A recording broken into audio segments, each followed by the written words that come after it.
So this is the first ever 1-inch native 8K 360 camera in the world.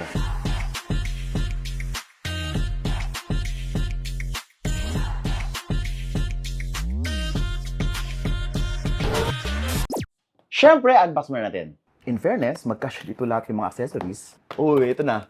Guys, ayun o. Ito yung stick kanina. The stick. Meron pang mount.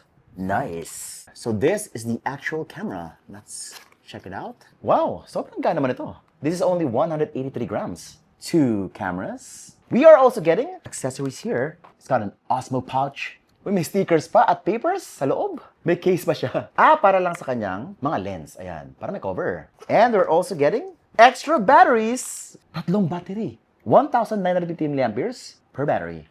At charge na rin po ito ng mga battery. So meron siyang magnet dito.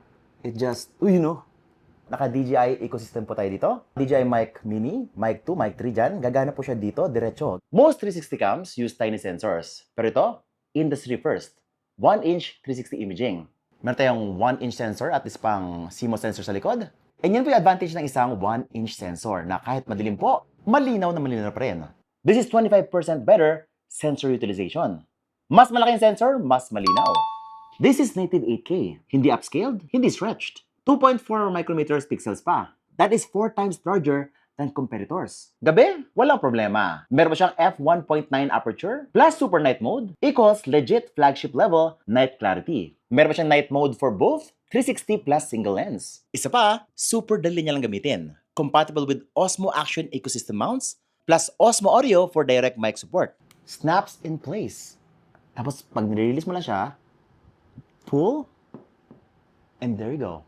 By the way, if meron ka mga DJI Mic Mini, Mic 2, Mic 3 dyan, gagana po siya dito, diretso. And guys, hindi mo na kailangan ng receiver dito.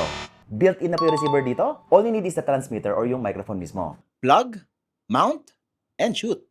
Shoot first, frame later. Pwede mo gawing FPV, third person, landscape, or even vertical. All from one clip. Dahil nga 360 siya, pwede niyang i-shoot yung buong 360 na pangyayari doon sa video. Hindi lang po yung likod nyo, yung harap nyo, but pretty much the whole 360 bubble na ginagawa nitong camera na to. If you want to level up or step up your video para sa sports mo, sa travel mo, go mo na to.